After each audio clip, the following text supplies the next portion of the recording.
Okay, I'm going to get started this morning by just welcoming everyone. Welcome to Wat Tung Yu. Nice to see all of you guys here this morning. Welcome to our class. What I'm going to do is start off with some meditation to guide you guys in a meditation session, and then I'm going to be moving into a talk that I'm going to share with you guys today. The course that we're having here today is actually a 5-day course, and I know that some of you guys might just be here for the morning. So when we have these courses, we just have people come in, because I know on Sundays, Wednesdays, and Saturdays we have regular classes where people come in and you guys can just join in. You're welcome to stay as long or as short as you'd like to stay. As I mentioned, I'm going to start with meditation, and then I'm going to move into a talk on what's called the 3 poisons, or the 3 unwholesome roots, or the 3 fires. These are the 3 high-level things that are actually plaguing the mind and keeping it in the unenlightened state. These are the reasons why you keep experiencing anger and sadness and frustration, irritation, annoyance, guilt, shame, fear, stress, anxiety, loneliness, boredom, shyness, resentment, jealousy. All these discontent feelings are actually being caused by these 3 poisons, or these 3 unwholesome roots, or these 3 fires. So by understanding what they are and how to eliminate them from the mind, you'll actually be able to move your mind closer and closer to enlightenment. Because by the time you get to enlightenment, you're not experiencing any of those discontent feelings. You've uprooted the pollutions out of the mind, and you've trained the mind to the point where you're only experiencing peace, calm, serenity, and contentedness with joy. So whether you're joining here, you're joining online, welcome to everyone. Nice to see you guys here. As I mentioned, I'm going to guide you in meditation to get us started. This is a primary form of training that the Buddha used. He didn't just meditate his way to enlightenment. You need to learn how to meditate in order to get to enlightenment, but there's much more that you would need to learn besides just meditation. And that's why I share teachings at the end of our meditation, to be able to help you understand the path to enlightenment. If you'd like to join in with the meditation, I start with chanting to ease us into the meditation. And if you'd like to see these chants and even join along in the chants, there's a laminated sheet over there on the table. You guys are welcome to get those at any point. You'll see the chants that I use. They're in the Pali language, and then you'll see the English translations as well. Whenever you're chanting in the Buddhist tradition, it's not a rite, a ritual, a ceremony, or worship, or prayer, or anything like this. During the lifetime of the Buddha, everything he taught was oral. He didn't write things down because the technology to write things down didn't exist in that part of the world yet. So everything he taught was oral. And then once every 2 weeks, his students would come together and they would recite his teachings word for word for word. So this is where chanting came about. There isn't anything mystical or magical about these chants. As I mentioned, it's not prayer or worship or anything like this. It's just to help ease the mind into the meditation. That's how we use it nowadays. But during the lifetime of the Buddha, it was used in order to commit the teachings to memory. So if you'd like to chant along, you're more than welcome to. And if you look at the English translations, you'll see that there's a lot of respect and gratitude and admiration for the Buddha in these chants. And because of that, I don't even think the Buddha actually created these chants. They were probably created by his students, either during his life or after his death, because a Buddha doesn't walk around and create chants and say, here, chant these things to me in order to honor me and respect me. The Buddha would have eliminated his ego and his arrogance, his pride, his boastfulness. All enlightened beings would eliminate that. So the Buddha wouldn't have walked around and taught people to chant these things to him. But if you learned from a teacher of how to move from the anger and the sadness and the frustration and all those other discontent feelings to this peaceful, calm, serene, and content mind with joy, and this teacher didn't want anything from you, they didn't expect anything from you, you would probably have a lot of respect and gratitude for that person too. So that's why I suspect these chants were created, because people had a lot of respect and gratitude for him. And even today, there's people that have enormous amounts of respect for the Buddha because of what he did to be able to share the teachings that helps people to be able to get to this peaceful and joyful mental state. So if you'd like to chant along, this will help you to ease into the meditation and get more benefit out of the meditation itself.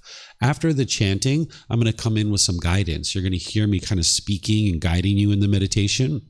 And then after the guidance, there's going to be a period of time where it's just quiet and we're just all meditating together. Those of us here and everyone who's joining us online, we can just be meditating together. And then after the meditation, we'll come out of that with some more chanting. We'll chant the same chants that we did on the way in. We'll chant those on the way out. And then that's where I'll start the class and help you guys to understand the 3 poisons.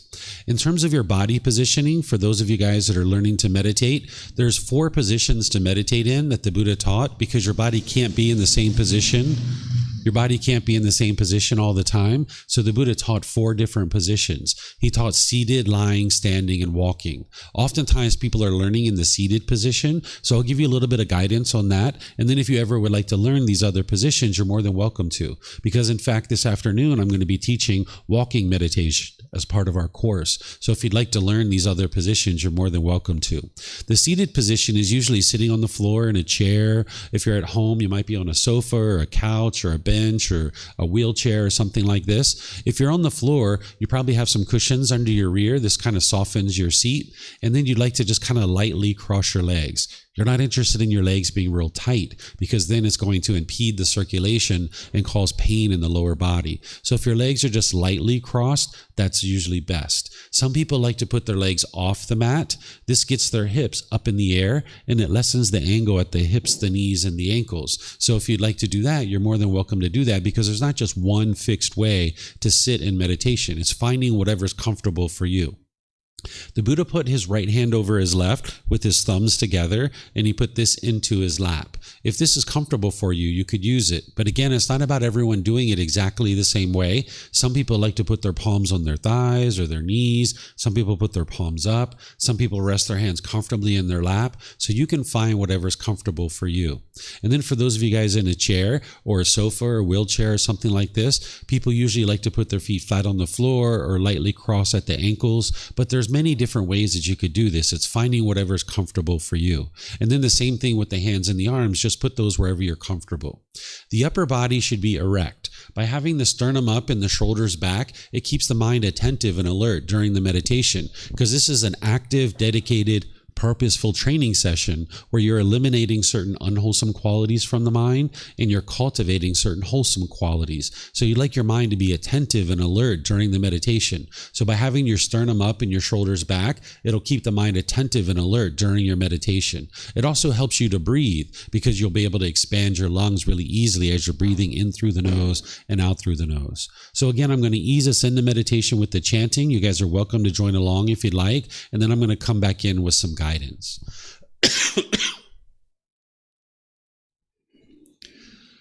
Arahang Samma Sambuddho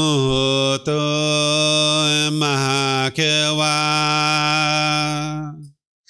Bhutang Mahakavanhang Apivateyami Savakato Mahakavata Dhammo Dhammang Namasami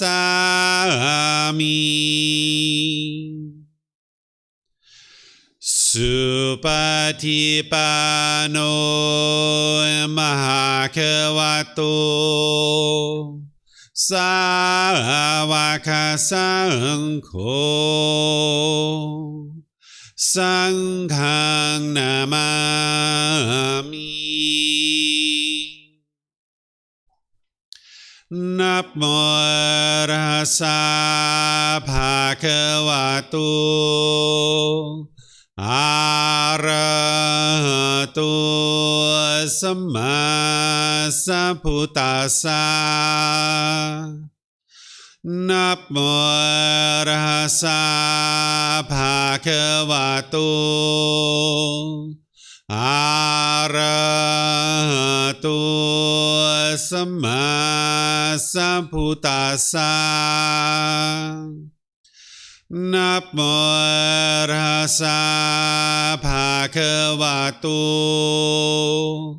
Arahato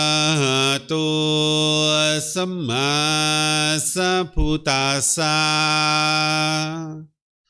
Iti pisu Mahakeva Arahang Samma Sambuddho Vicacaranang Sammuno Sakato Rokavito anuttaro purisa Dhamma sati satatawa manusanang Bhoto Bhagavati.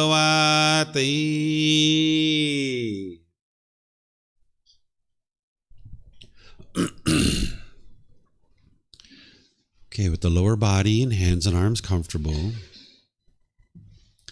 and the upper body erect, just close the eyes and start breathing in through the nose and out through the nose.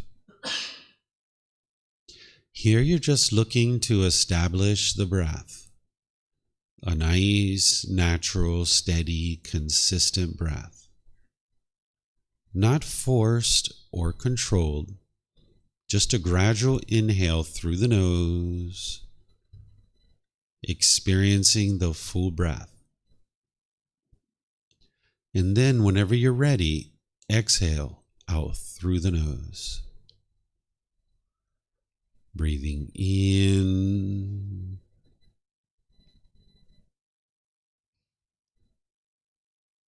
and out.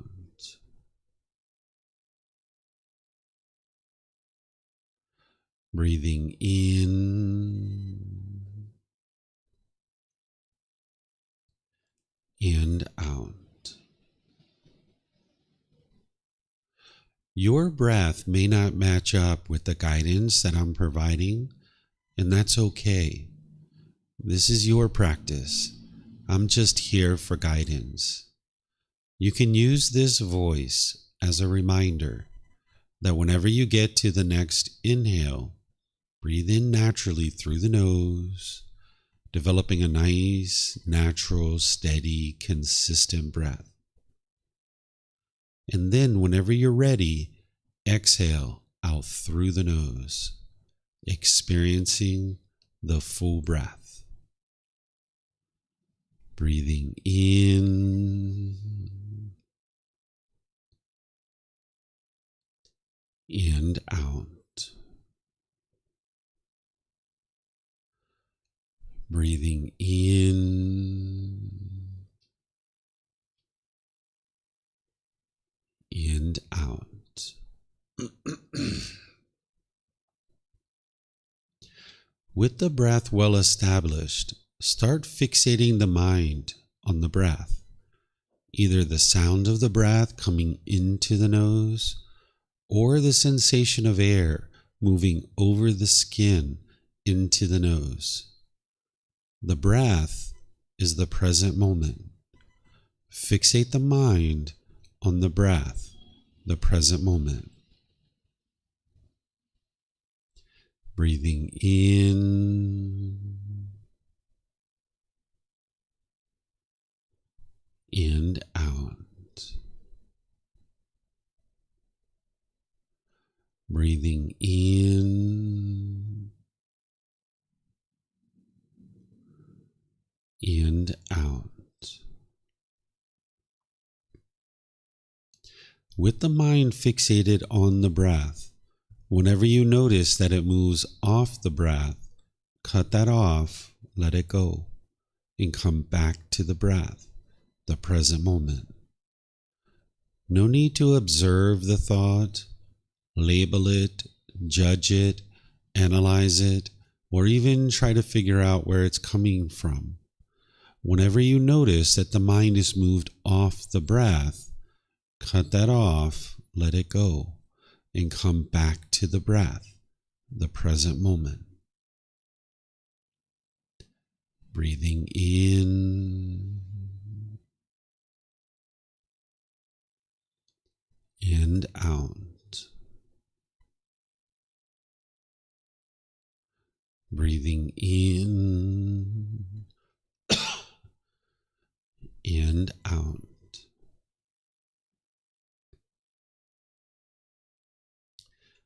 I'm going to be quiet now and let you do this work of focusing on the breath, cutting off and letting go Anytime the mind moves off the breath, you have nowhere to go. There's nothing to do. No one needs you right now. This is your time to focus on the breath.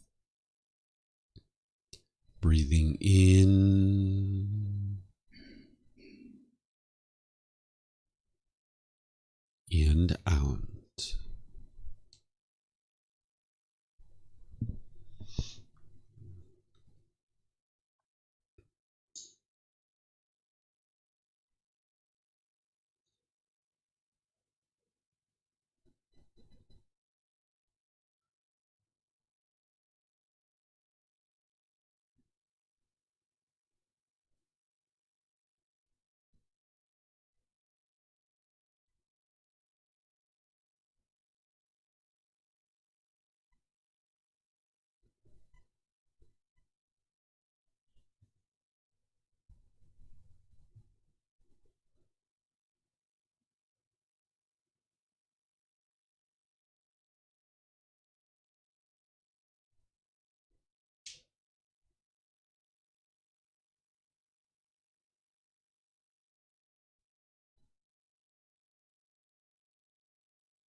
อะระหังสัมมาสัมพุทโธมหาเขวา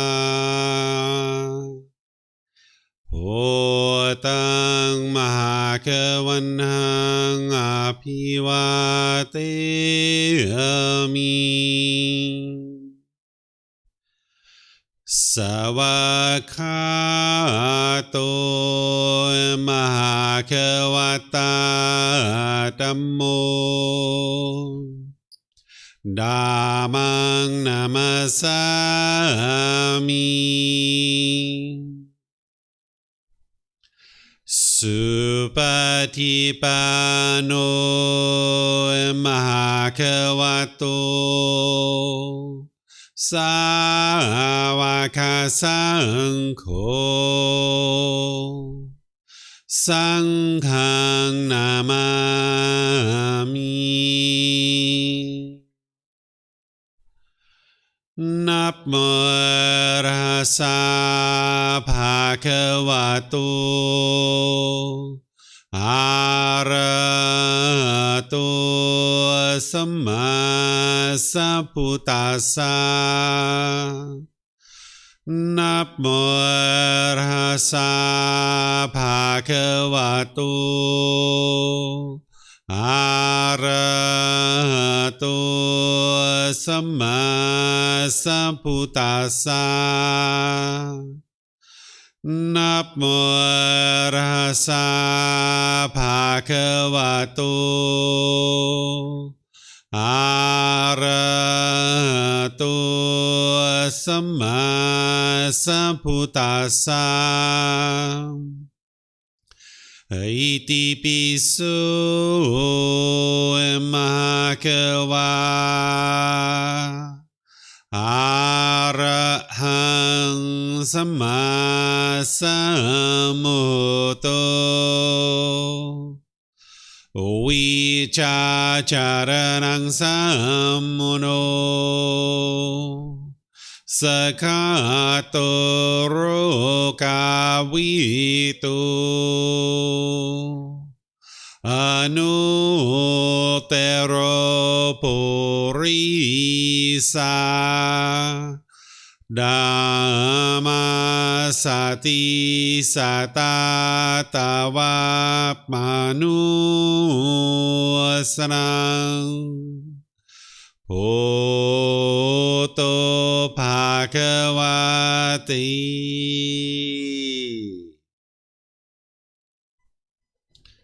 Okay, if you guys would like to slowly make your way out of meditation. Once again, welcome to all of you guys. Welcome to Wat Sung Yu. Welcome to those of you guys joining us online. Nice to see everyone here this morning. As I mentioned, today is the third day of a 5-day course, and what I do is I share the teachings of the Buddha with students to be able to help them understand how to get to the enlightened mental state, where the mind can be peaceful, calm, serene, and content with joy. By the time you get to enlightenment, you'll notice that there's focus and concentration, clarity, and deep memory in the mind. You'll notice that your personal, professional relationships are really blossoming. They're at ease. You're no longer being bitter and harsh and hostile in your relationships. You'll notice that you're not even in a bad mood anymore, that all of those things have been eliminated, and that comes through eliminating the 3 poisons or the 3 unwholesome roots. So while I teach this course, and it's a 5-day course, when we get to Wednesday and it's a regular day where students will come in and have classes, I just invite you guys in to be able to come in and join with us. You guys are welcome to stay as long or as short as you would like. I'm going to be teaching throughout today until 3 p.m. What I'm going to be doing is first sharing the 3 poisons of craving, anger, and ignorance. This is the 3 high-level problems that the mind is experiencing and why it keeps experiencing things like anger and sadness and frustration over and over and over again. Then we're going to take a mid-morning break, and when we come back, I'm going to be teaching what's called the 5 precepts. These are 5 impactful decisions that you can make either wisely, that'll produce wholesome results for you, or you can make them unwisely, and it's going to produce unwholesome results.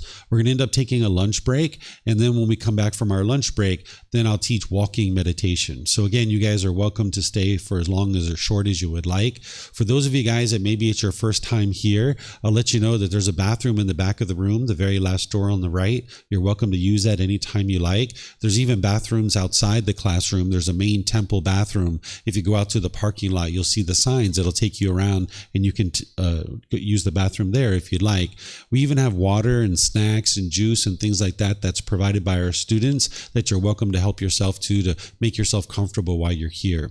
So I'm going to share this topic with you about the three poisons or the three unwholesome roots or the three fires. And this is going to help you to understand why you keep experiencing certain difficulties and struggles in your life over and over and over again. I'm not only going to explain to you the problems in the mind, but I'm going to also explain to you the solutions. And the way that the teachings of the Buddha work is that there's no belief in his teachings whatsoever. You're not believing a bunch of things and then hoping something good happens when you die. That's not the way the teachings of the Buddha work. You're actually learning teachings, you're investigating them and examining them. Then you're reflecting on them to independently verify whether they're true or they're false. And then you're practicing teachings in order to train your mind. You're integrating his teachings into your day-to-day life in order to be able to get liberated or free from these strong feelings that are occurring in the mind. So you can't believe your way to the enlightened mental state where the mind's peaceful and joyful. And you also can't pray or worship your way to this peaceful and joyful mental state. You need to actually be able to investigate and examine teachings, be able to independently verify whether they're true or false, and then you need to practice them. So as I'm teaching you today, it's important that you don't believe anything that I share. When I'm teaching you here, I'm going to be explaining to you what is actually being experienced in the unenlightened mind. And because your mind is currently unenlightened, you're going to hear me giving you examples and explaining the very things that you experience on a day-to-day basis. This is how you're going to know that what I'm sharing with you is the truth, is because what you're going to be hearing me say is things that you experience on a day-to-day basis and why you experience those things. Even though some of you, I've never met you ever, I'll be able to explain to you the things that you're experiencing and the struggles and difficulties that you're experiencing. And that's where you actually then independently verify what I'm saying is true. And if you are able to do that, then you can actually implement the solutions that I share, and you'll see that those challenges and difficulties that you're currently experiencing will gradually diminish. Over time, as you're training your mind, you can gradually eliminate these three poisons in the mind and gradually increase what we call the three wholesome roots. And this is where you'll see more improvement to the condition of your mind. So as we go in today's class, you're welcome to ask any and all questions that you like. Whether you're here at the temple or you're online, you can ask any and all questions. If you're here at the temple and you would like to ask questions, we have microphones in the white bowl here in front of the camera. All you need to do is get a microphone, press the button. There's a gray button on there. The lights will come on. Just wait a second or so and hold it up to your mouth. And then we'll be able to hear you here at the temple, and you'll also be able to hear you on live stream as well. If you talk here without a microphone, they won't be able to hear you online. And then for those of you guys online, you can ask questions by putting that into Facebook, YouTube, or Zoom in the comment section. I'll be able to see that. Or if you're in Zoom, you can electronically raise your hand and ask any and all questions that you like.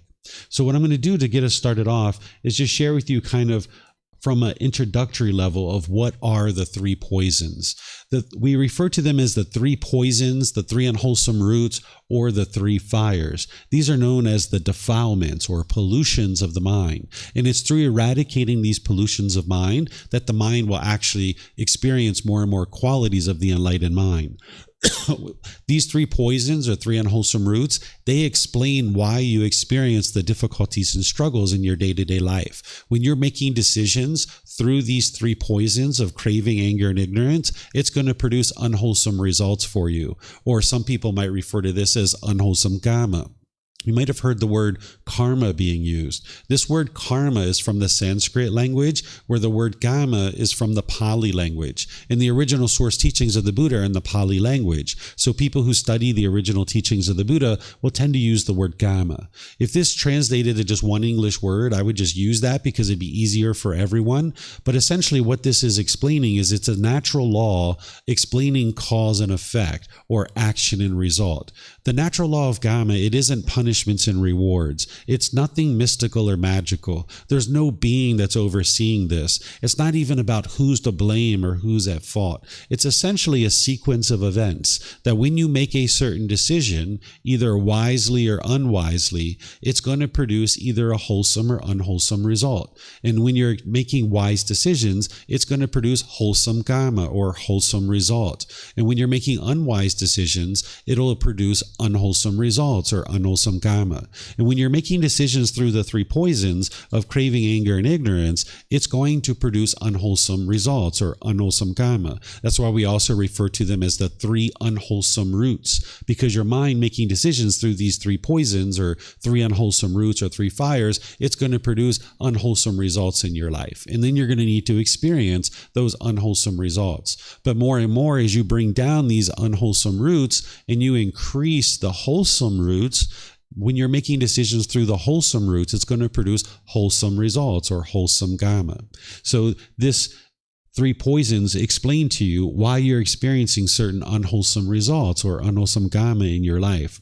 It describes these problems that the Buddha discovered in the mind, and then it also helps you to understand how to solve these problems. Because once you understand what the problem is, if you can implement the antidote or the solution, then you can get to a real solution. Whereas if you don't understand why you're experiencing the things you're experiencing in life, then you're not going to actually be able to solve them.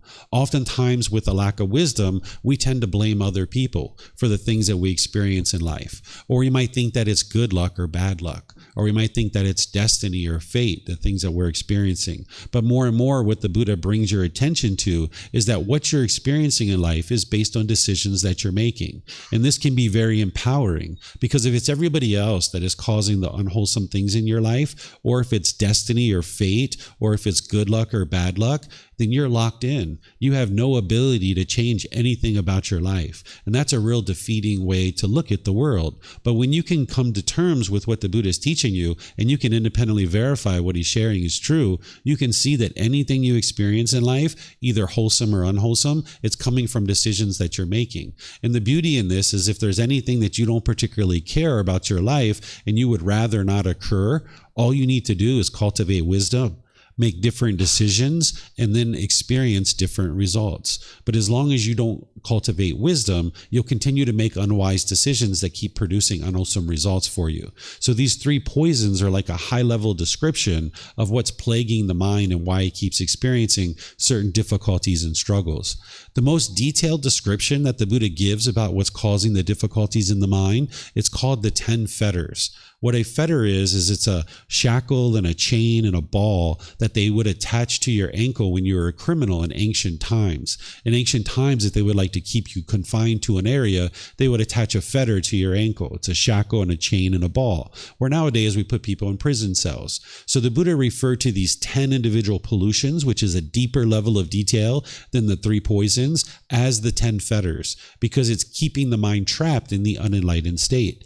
So while we talk about this as the three poisons or the three unwholesome roots or the three fires is at a high level, and it helps to understand it that way, ultimately, in order to get to enlightenment, somebody's going to need to deeply understand the 10 fetters, what these individual pollutions are and how to eradicate them from the mind. And that's what's going to ultimately produce the enlightened mental state.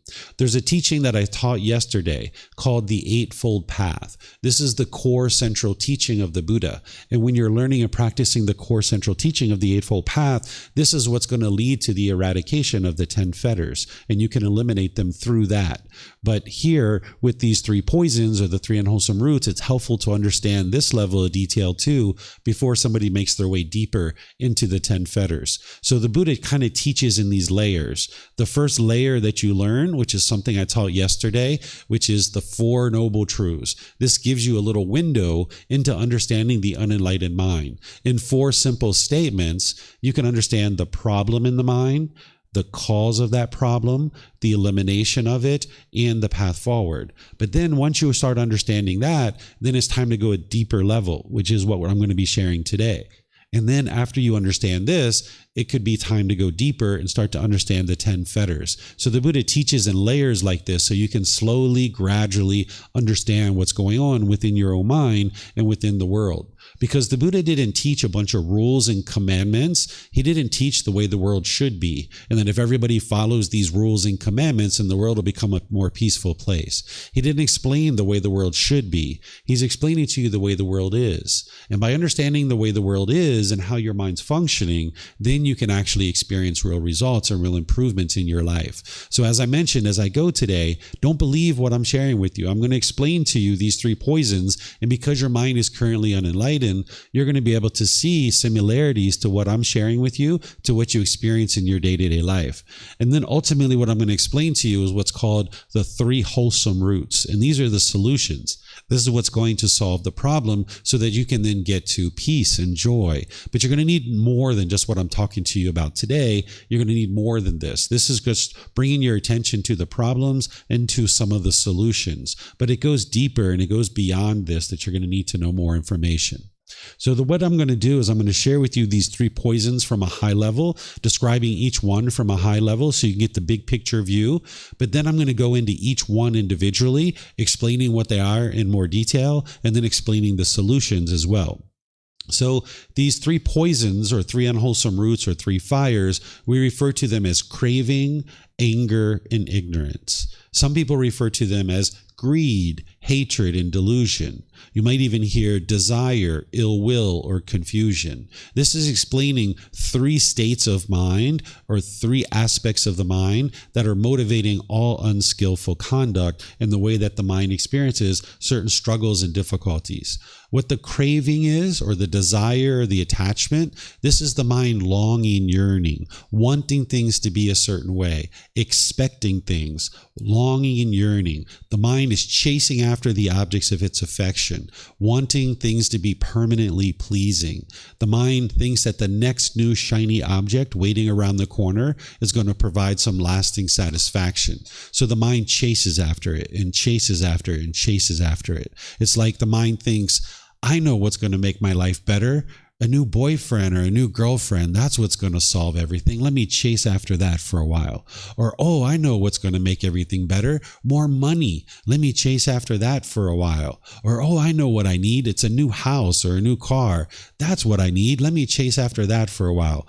Oh, I got it. I know what I need. I need to go to Thailand. That's going to fix everything. Let me go visit Thailand and let me chase after that for a while. Perhaps that's what the mind might be doing, right? So the mind chases and chases and chases, thinking that something external is going to provide some kind of lasting satisfaction. This is what's called craving, desire, attachment. It's not the object itself. It's the way the mind longs and yearns for this external thing, thinking that it's going to provide some kind of lasting satisfaction. So the mind will chase after these things. When the mind gets what it wants, because of its cravings, desires, attachments, it will get happy. It will get excited. It will get pleasant feelings based on some condition. But then when the mind doesn't get what it wants, it gets the painful feelings like anger, sadness, frustration, irritation, annoyance, guilt, shame, fear, stress, anxiety, because the mind's not getting what it wants. The mind is longing, yearning, and if it gets what it wants, it gets those pleasant feelings. And if it doesn't get what it wants, it gets angry.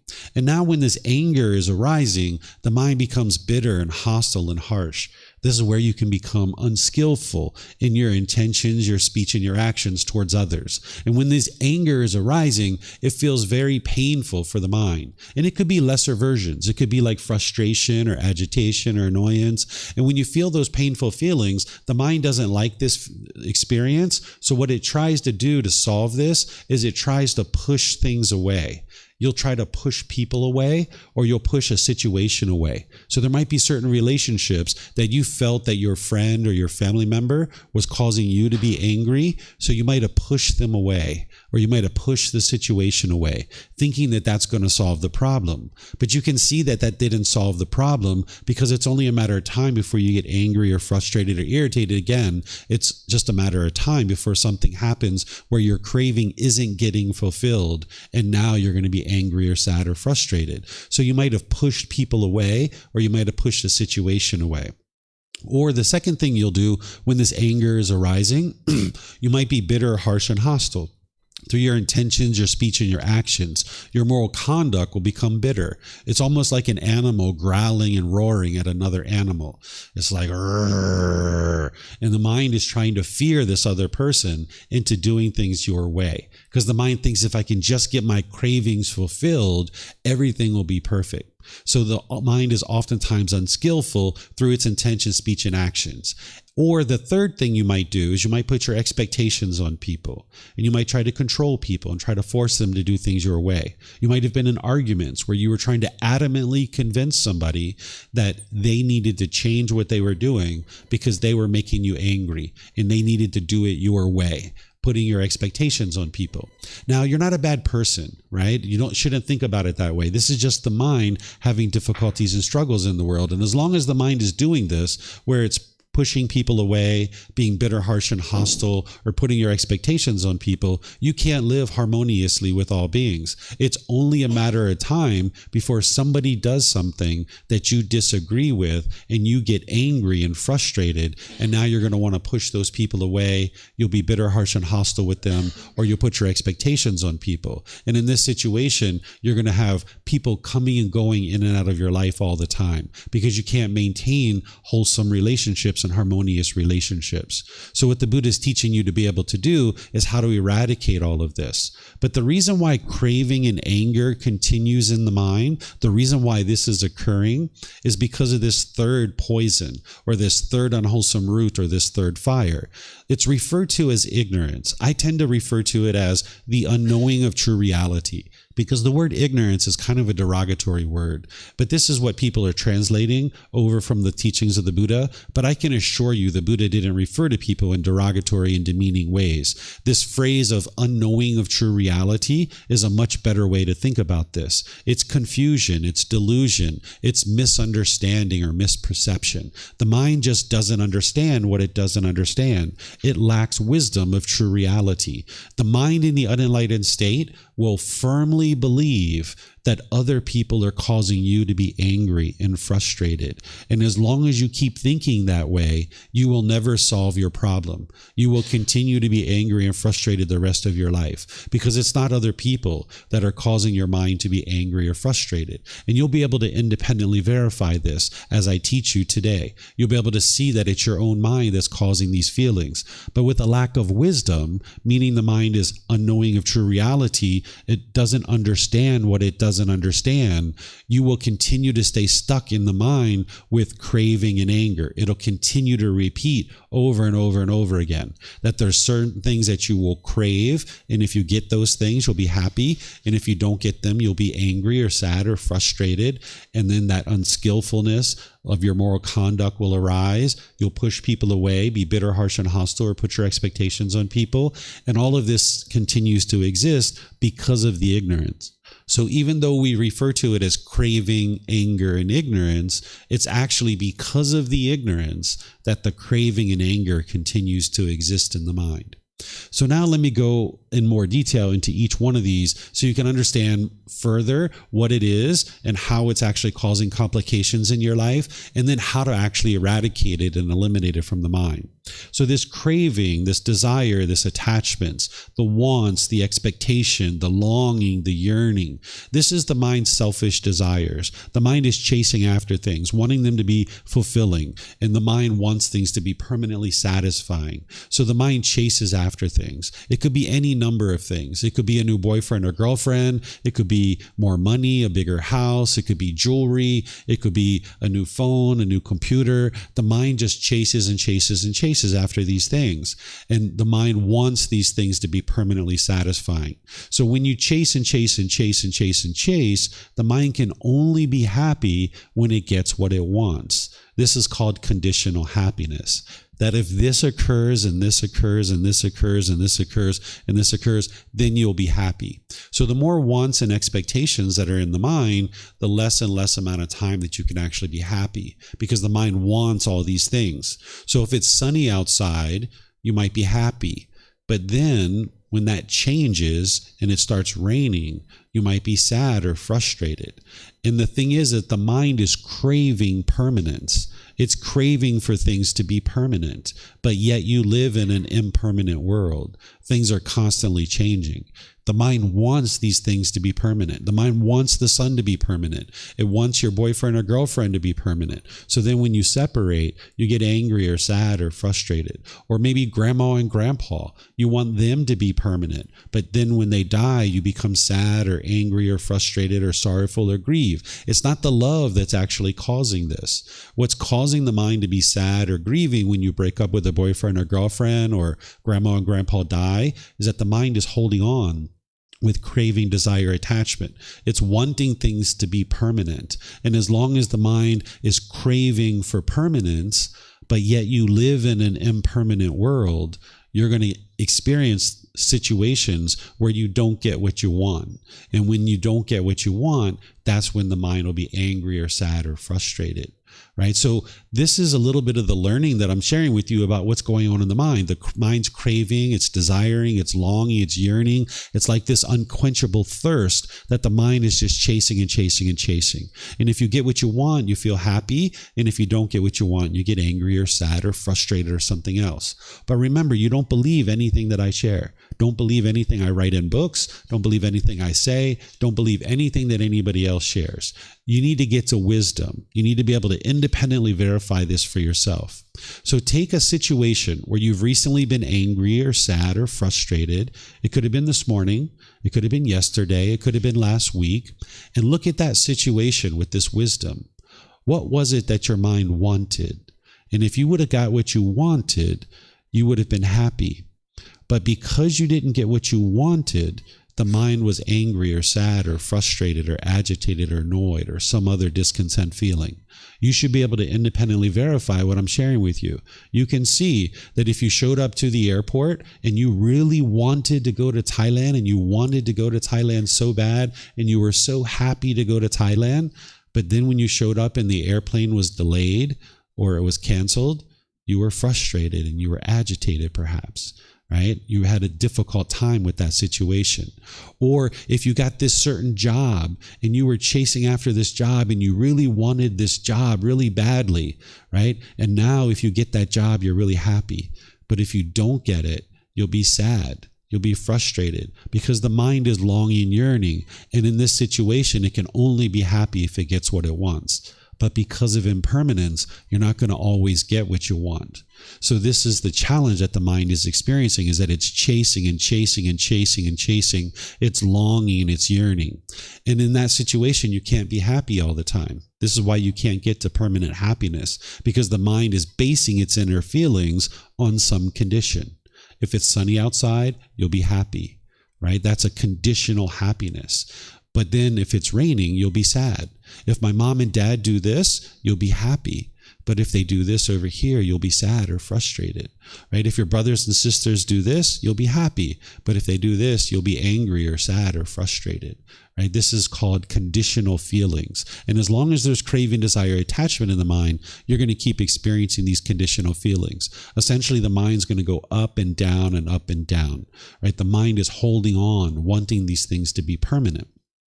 So in order to solve this, what you need to be able to do is train your mind to let go, is that you don't chase after things. Because if you're chasing after things, you can only be happy if you get what you want. But if you're all the way over here on the other side, where you're never pursuing any goals or objectives, where you're just dull and lethargic and lazy, your life's not going to be peaceful and joyful there either. Oftentimes, the unenlightened mind can see these two sides. It can see chasing after things, or the mind is going to be all the way on the other side where you're completely exhausted and tired and you're dull and lethargic. That's not the middle way. The Buddha is inviting you to come to the middle way, where you can learn how to pursue things as a goal, as an objective, or as an interest. And if you acquire that thing, wonderful. And if you don't, that's fine too. So that you don't form your inner feelings based on whether you get this thing or not. Because let's use the example of a job. You need a job. You need an income. You need to have some kind of career. But if you chase after it, and you can only be happy if you have a certain salary or you only have a certain job, then you can only be happy if you get that thing. And when it's done and over with, you'll be sad and frustrated.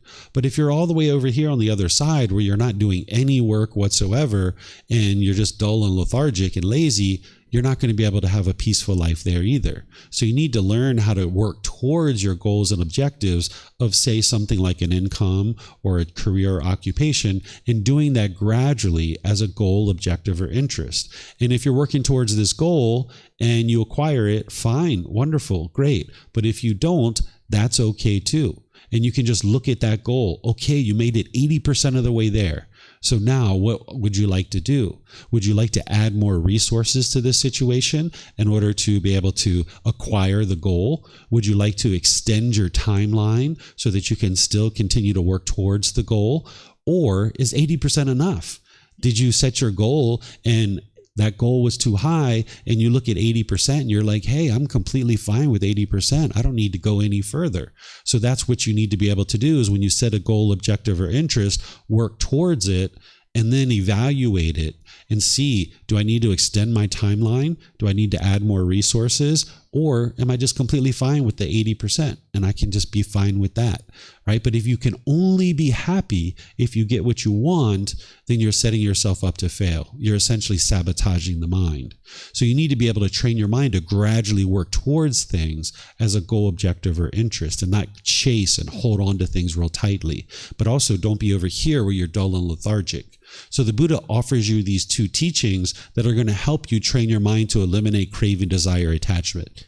Now, it's the Eightfold Path that's going to really, truly help you eliminate all your cravings, desires, attachments. You would need to learn the Eightfold Path and practice this inside and out, backwards and forwards, in order to be able to truly eliminate all your cravings, desires, attachments. But from the Eightfold Path, there's two teachings specifically that are really targeting your cravings, desires, attachments. And this is breathing mindfulness meditation and generosity. The breathing mindfulness meditation is the meditation that we did this morning, where you're focused on the breath, and then anytime the mind moves off the breath, you're cutting that off, letting it go, and bringing your mind back to the breath. Because with craving, desire, attachment, you'll hold on to things very tightly.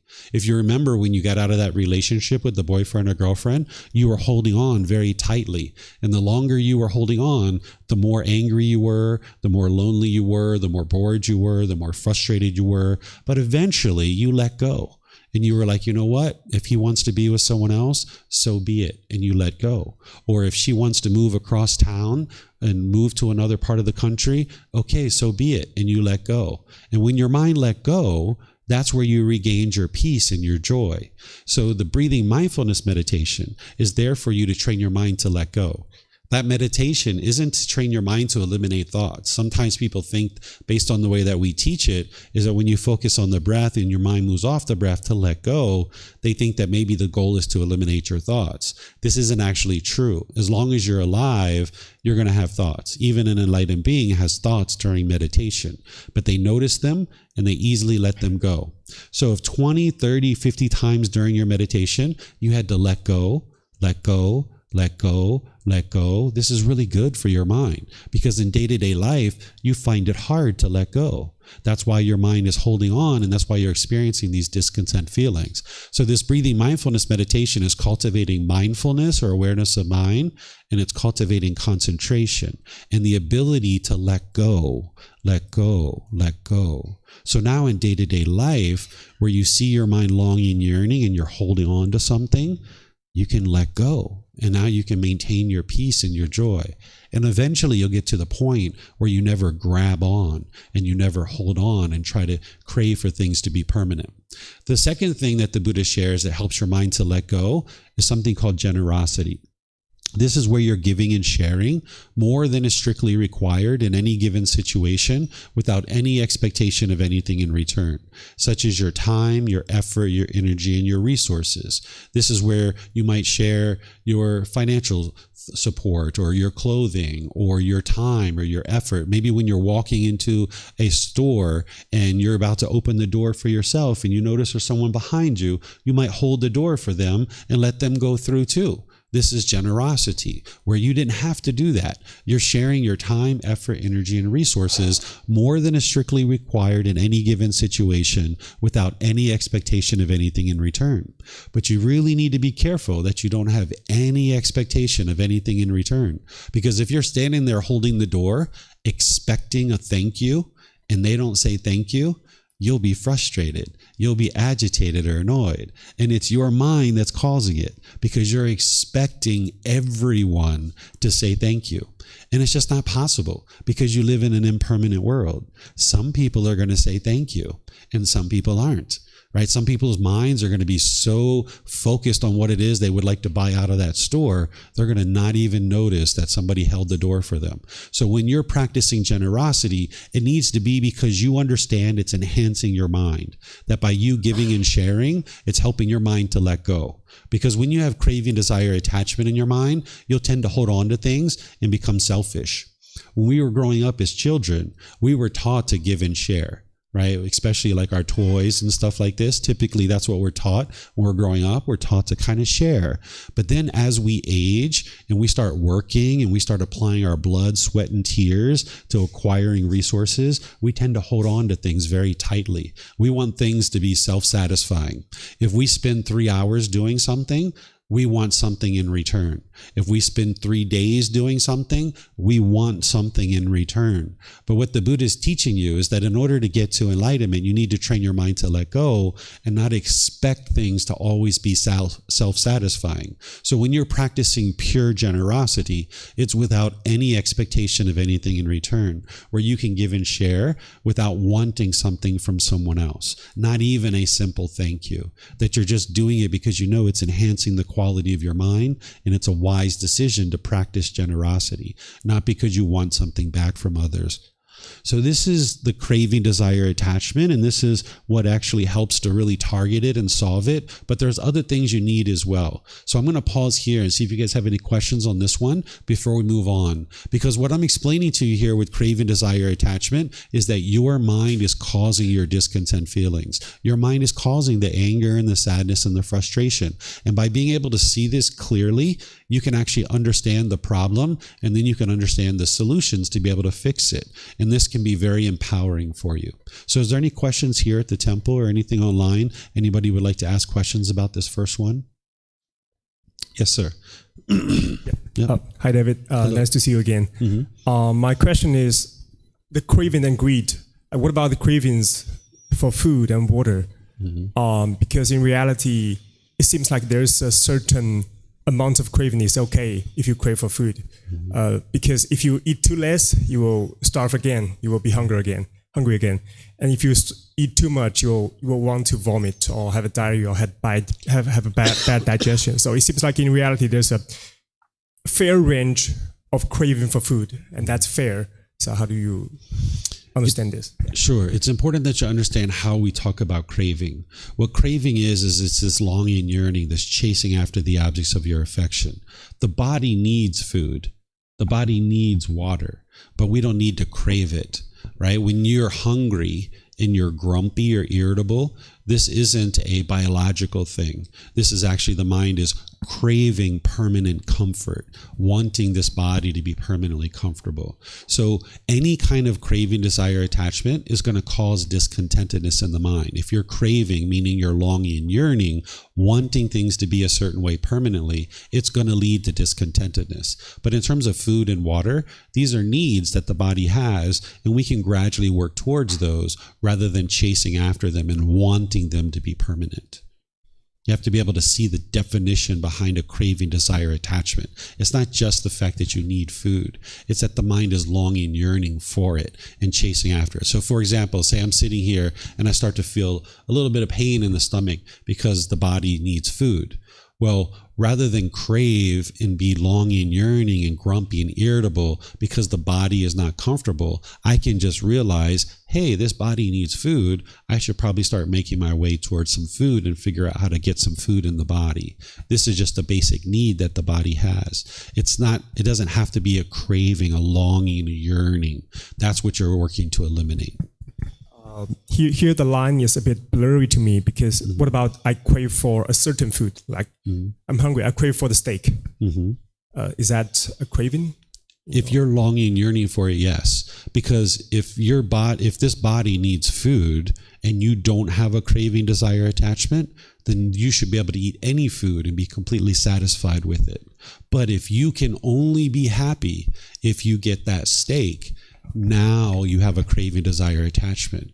But if your body truly needs food, you'd be pleased with an apple, with an orange, with the broccoli, with any other type of food, because the body just needs food. And that's what you're trying to work on. That's the need. That's the underlying need. But if there's a craving, you can only be happy when you get that steak. Okay, I think I get it now. Thank you. Yeah, you're welcome. Okay, let me see if we have any questions online here.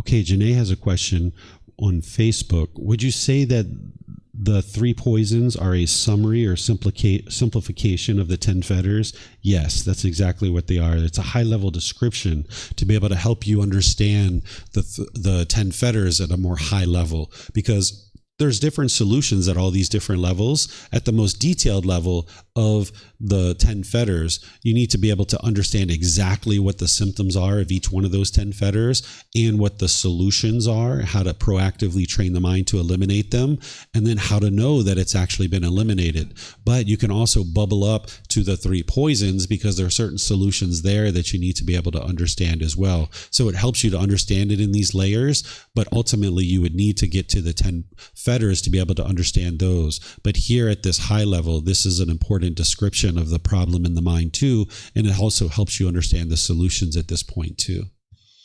Steve, you have a question? Thank you, David. So we start to learn this stuff, and then you learn, or I learn that continuously giving into my cravings, creates this vicious cycle where you're just chasing more and more. So then you think, okay, so the wise action here is to try and sort of remove these cravings. Mm-hmm. So at the beginning, it takes a bit of effort, right? I mean, all the way through, it takes effort, right? That's why you have these tools and techniques to help you. So the breathing mindfulness meditation and the generosity, you can think about these as proactive ways to train your mind to let go. Because your mind doesn't want to let go of that steak, right? It's like, I want that steak, or I want that boyfriend or girlfriend, or I want that more money. The mind doesn't want to let go because it hasn't been trained to do so. So these are proactive ways with breathing mindfulness meditation to consistently be meditating each day, and the generosity. You should be doing these 2 things daily. The Buddha teaches you to practice generosity and breathing mindfulness meditation daily, among other things.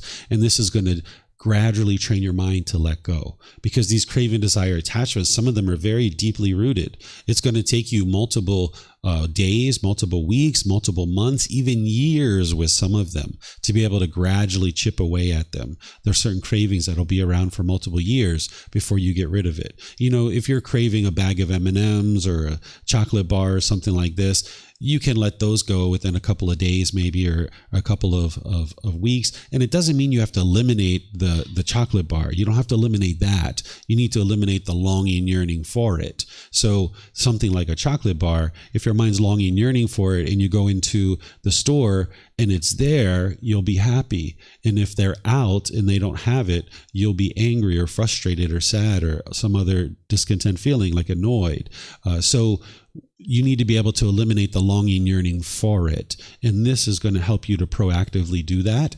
And then as your mind has let go mentally, now you might choose to just eat a chocolate bar every once in a while, but you're not attached to it. If they have it at the store, great. If they don't have it, you're completely fine with that too. You don't form your inner feelings on whether this chocolate bar is there or not. So it's not that you have to eliminate the objects out of your life. You just need to eliminate the longing, yearning for it. So it's not like you have to eliminate like your mobile phone, for example, because you're going to need this. It's a good device to communicate and get information and things like that. But if you crave it, if you hold on to it, if you're attached to it, you're going to constantly be checking it. When you misplace it, you're going to be shaken up by that. When you don't have it nearby, you're going to be worried about that. If it breaks or it gets lost or stolen, you're going to be really upset by that. So it's the mind holding on to it and craving it, wanting it to be permanent, that is the problem. So you don't need to eliminate the actual item. You need to eliminate the longing, yearning for it. And some of them can take quite a while, where others are or more easy. It's kind of like an onion. The outer layers of the onion peel off really easy, where when you get deeper and deeper into the core, it's harder and harder to pull them back and get those layers off. Okay, so I'm going to move on to the next one. Oh, we have another question? Oh, yes, ma'am. And you guys can keep these mics with you, by the way, because if you have more than one question, you can use the mic again, or somebody else around you might have a question as well. Okay, thank you. I have a question about the expectations. I mean, what about how can I use good intention, but without expectation and just think and without thinking the future? I mean, how can I use that? Yeah, so whenever you do something, you need to be able to do it without expectations, without expecting something, right? So let me try to think of an example. A student just sent me a message today. I get messages all the time, students asking for questions. This student was approached by somebody and asked if they could buy a small portion of their land, because this person has a big land and there's somebody who wants to purchase a small little portion to build a cabin on it. And this person asked me like, hey, I'm not sure if I should sell this land or not, but here's some things that I'm thinking about. If I sell the land, this person has this particular type of equipment. They have sons that can help me on my land. They have heavy machinery that can help me. And if I sell this land to them, not only am I going to be able to get the money, but I'm going to be able to get all these other benefits that I can potentially use their heavy equipment, and their family will help me do different things on my land and stuff like this. And my reply back to them was, if you're going to sell the land, you need to just sell the land. And here's the land. Here's my money, right? That's the transaction. If you have an expectation that all these other things are going to happen, they may or may not happen that way. And if you have that expectation that they will happen, you'll be discontent when it doesn't happen. So you need to be able to learn how to do things without any expectation. Do it because you know it's a wise decision and it's helpful. And then that's the decisions that you make without any expectation of what you want back in return. And this is where you can see, like, sometimes people say that they feel taken advantage of. You can't ever be taken advantage of, because you're only ever doing things that you know to be wise, and it would be wise for you to do it. Whereas if you're out there doing things that you don't think are wise, and you're just giving all the time, then somebody might say, oh, I was taken advantage of. Well, no, that's because you were giving. You were making all these decisions to give. So you need to be able to make decisions to give or to share without any expectation of anything in return, and then you won't experience any kind of feeling taken advantage of. Let me give you another example. I think it's a little bit better one. This student that I have that's been studying with me for a long time, she at one time had this boyfriend, and she's a single mother with 3 children. And this boyfriend was a new boyfriend, and he wanted to buy her children some winter jackets. And she was like, oh, I don't know that you should do that. They're kind of expensive. You don't need to do that. And he's like, no. I want to buy your children some winter jackets. And she was like, okay, if you would like to buy winter jackets, go ahead, you can buy them winter jackets. Well, he bought them these winter jackets, and then about 2 or 3 months later, she ended up breaking up with him because he was bitter and hostile and harsh and very controlling and things like this. And when this occurred, he said to her, you taking advantage of me, right? But this isn't actually true, because he was not practicing pure generosity. When he was giving those jackets, he wanted something in return, which is, I want you to be my girlfriend. So now in his mind, he thinks he's being taken advantage of. But so when she contacted me, she was like, did I really take advantage of this guy? Like, I don't think I did that. I was like, no, he wasn't practicing pure generosity. He wanted something. He expected something in return, which was a relationship with you. And that's why he gave the jackets. But if you're practicing pure generosity, it's just, here's some jackets. I don't want anything in return. Here's some jackets. It's just generosity. And in this situation, without any expectations, your mind is fully protected, because no matter what happens, you've made a decision that you felt was wise. Does it make sense? Yes, thank you. Mm-hmm. You're welcome. Okay. All right. So now let's move to the next one, because when the mind is having craving, desire, attachment, it'll get happy when it gets what it wants. But when it doesn't get what it wants, it'll be angry or sad or frustrated. Like that gentleman who bought the winter jackets. He was angry when this woman broke up with him because he wanted this relationship. He wasn't getting what he wanted. He was craving for this relationship. So when the cravings aren't getting fulfilled, there can be this anger, this hatred, this ill will, this bitterness, this hostility, this animosity, this resentment towards others, because the mind with its craving is not getting fulfilled. It's not getting what it wants. So now these uncomfortable feelings of anger, hostility, and bitterness will arise in the mind. And typically that's being vented at other people. This is where you might push people away, or you might push the situation away. You might be bitter, harsh, and hostile towards people with your intention, speech, and actions. This is like the mind growling and roaring like a wild animal, trying to fear this other human being to do things your way. Or you might put your expectations on people, trying to control people to do things your way. And again, this isn't to make you feel bad or that you've done anything wrong. This is every unenlightened mind is doing this because it just doesn't understand. So this anger that is arising, that's where the unskillfulness comes in. The moral conduct becomes very unskillful, and you'll push people away either overtly. We call this aversion when you're pushing people away, or your bitterness and your hostility through your intention, speech, and actions. People will choose to leave out of your life because they don't want to be around your bitterness and your hostility. Or if you're putting expectations on people, people are going to feel pressured to do things your way, and they don't want to be around that, so they will choose to leave out of your life. So in this situation, you can't live harmoniously with all beings. So as long as these cravings are in the mind, you're going to sometimes get what you want and sometimes not.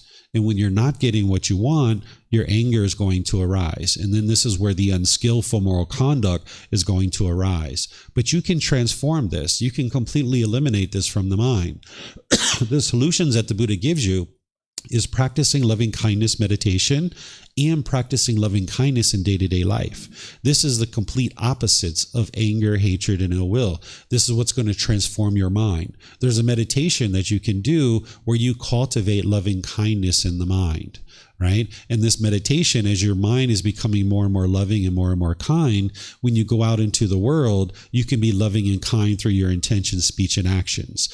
Loving kindness is a genuine interest in seeing all beings be well, active goodwill towards all beings. So there's this meditation that is essentially rewiring your mind to be more loving and more kind. So when you go out into the world, you can be more loving and more kind.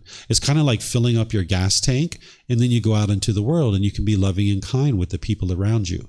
Because right now, depending on what your level of wisdom is, when something happens and you feel angry, you might think that somebody else is causing that.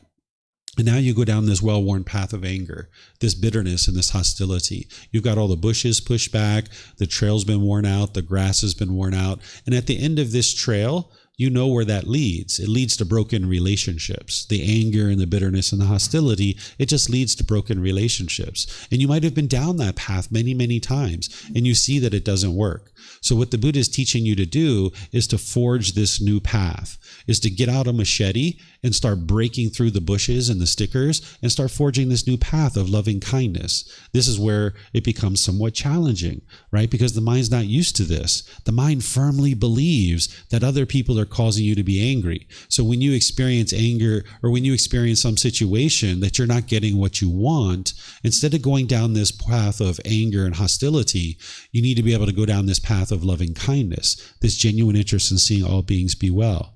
And initially, as you're starting to go down this path, it's hard because your mind's so used to being angry and frustrated. So you got to forge this new path. But more and more as you go down this new path, this becomes the well-worn path. And this one becomes overgrown. All the bushes and the stickers and the branches of the trees, they all grow back. And now when something happens and you aren't getting what you want, You understand that it's not this other person that's causing you to be angry. It's your own mind. It's your own cravings, desires, attachments. And being bitter, harsh, and hostile to people isn't going to fix your problem. So you need to be able to go down this path of loving kindness and realize that you're not always going to get what you want. So you're going to need to rewire your mind with loving kindness meditation. What people tend to do, and I did this growing up, is I wanted other people to change. This is what the mind typically does. We want everyone else to change. And we think that's the way that we're going to get to peace and joy. Growing up, I had so many expectations from my mom. I wanted certain things from my mom, and she wasn't giving them to me. And because of this, I became very bitter and hostile and harsh and resentful all growing up. Through my teenage years, through my early adulthood, whenever mom and I were around, it was only a matter of time before fireworks went off. Right? We were always angry and frustrated at each other. But when I started training my mind with loving kindness meditation, I started doing things differently, because all through my life, I wanted mom to change. I kept wanting mom to change, and she would never change. But in order to create real change in your life, you need to change. So when you're training your mind with loving kindness meditation, you can rewire your mind to be loving and kind. So in the past, where mom would pick up the rubber ball of anger and she would throw around this rubber ball of anger, I would pick up that rubber ball and I would throw it around too. And then she would pick it up and throw it around, and I would pick it up and throw it around. And there we have a big old argument, and everything was discontent. But when I started training my mind to do something differently with loving kindness meditation and practicing loving kindness, when mom would pick up the rubber ball of anger and she would throw it around the room, I would just watch it roll to the corner and lose its energy. I wouldn't pick it up. I wouldn't argue and be bitter and hostile and harsh back, right? So we would be on the phone and mom would say something, bitter and harsh and hostile and nasty. And instead of being bitter and harsh and hostile back, which is just going to keep this rubber ball bouncing around, I would say something different. I would say, Mom, I know that in the past I've been very bitter and hostile and harsh with you, but I'm choosing not to do that anymore. I'm going to get off the phone and let you think about what it is that you just said. And then we'll talk another time. I love you, Mom. Bye-bye. Right? And we would get off the phone. Where in the past, I would just be yelling and hollering and upset, like, well, how dare you talk to me like this? And da-da-da-da-da-da. That's not going to solve anything. So with this very loving and kind warmth, this intention, speech, and actions that are loving and kind, mom realized, oh my goodness, I was pretty harsh to my son, right? So we would have maybe talked for a couple of months. And then we would talk again. And then we'd be talking for a few months. And then somewhere down the road, she would be bitter and harsh and hostile again. And I would say, Mom, I love you so much. I said, our relationship is way more important to me than being bitter and harsh and hostile to you. And I know that I've been that way in the past, but I'm not doing that anymore. I'm going to get off the phone, let you think about what you just said, and we'll talk another time. Be well, Mom. I love you.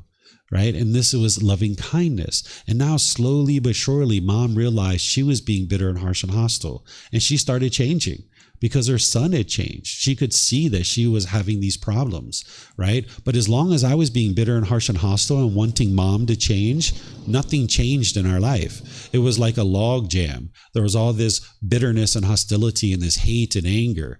But I started pulling out these logs. I started pulling out the anger. I started pulling out the resentment. I started pulling out the hostility. And now things started flowing in our life better, right? So as you're training your mind with loving kindness meditation and you're becoming more loving and kind, and you go out into the world and you're being more loving and kind through your intention, speech, and actions, you're going to see there's certain relationships that you're going to need to walk away from. There's certain relationships you have right now that there's bitterness and there's hostility and there's harshness. You're not committed to the relationship, and there's no chance that this relationship's ever going to be any better than it is right now. And you'd rather just let go. And you can let go and just move on. You don't have to tell the person you're leaving. You don't have to tell them that you're done with the relationship. In some cases, you can just let go and move on. Then there's a second category of relationships that you're maybe more committed to, and you would like to work these out.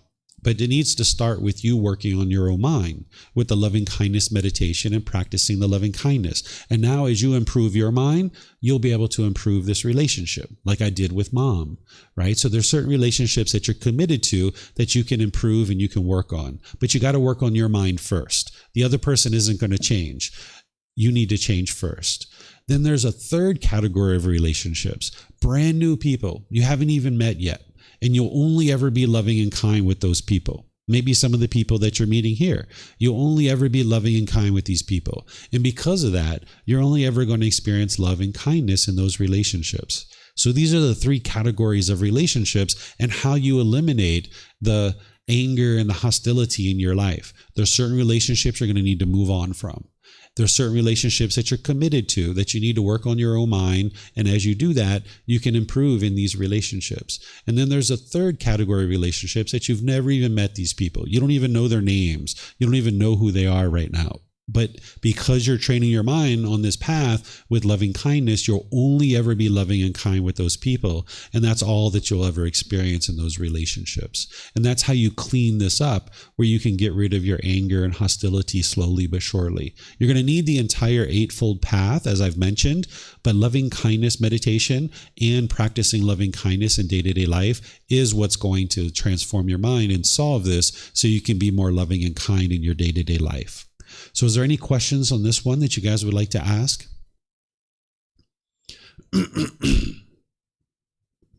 Okay. Don't see any questions anywhere. Okay. So this craving, desire, attachment, this longing, yearning, wanting things to be a certain way. And if you get what you want, you're happy. And if you don't get what you want, you get angry and sad and frustrated. And then your conduct becomes unskillful. This anger is arising, this hostility and bitterness. And now one is damaging their relationships, pushing people away, being bitter, harsh, and hostile, and putting expectations on people.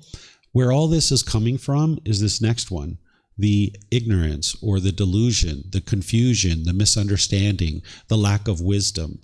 The mind in the unenlightened state, it just doesn't understand what it doesn't understand. It doesn't understand craving and anger.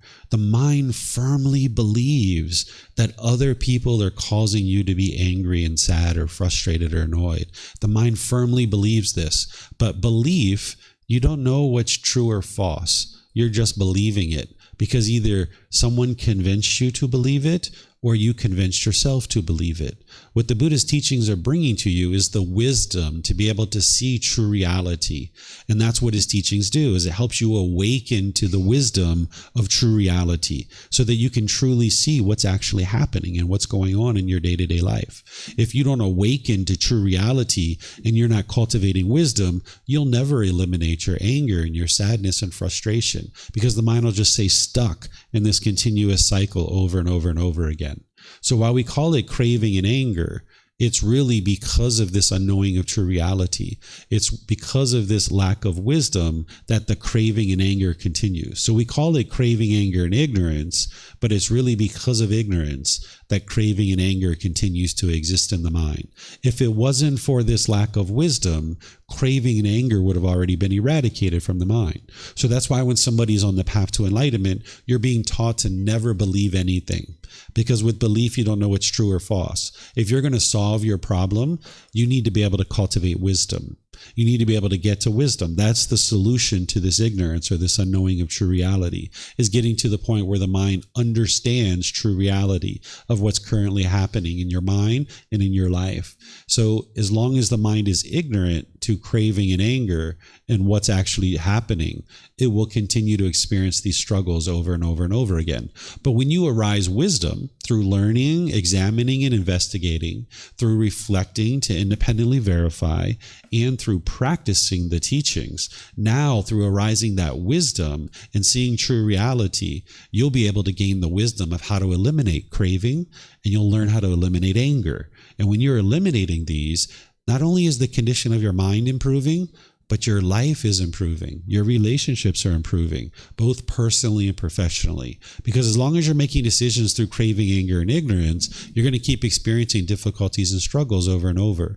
So you need to become wise through learning, reflecting, and practicing the teachings like the Three Universal Truths, the Four Noble Truths, the Eightfold Path, the 5 Precepts, something we call the Brahma Viharas. These are 4 healthy mental states, the natural law of karma, the 7 factors of enlightenment, extensive meditation training, and then also eliminating the 10 fetters. As the mind becomes wise to these things, then slowly but surely, you'll be able to awaken to the wisdom of the path to enlightenment, and you'll be able to eradicate craving and anger. And you'll have a complete transformation of your mind and a complete transformation of your life. And this happens slowly. It's gradual training, gradual practice, and gradual progress.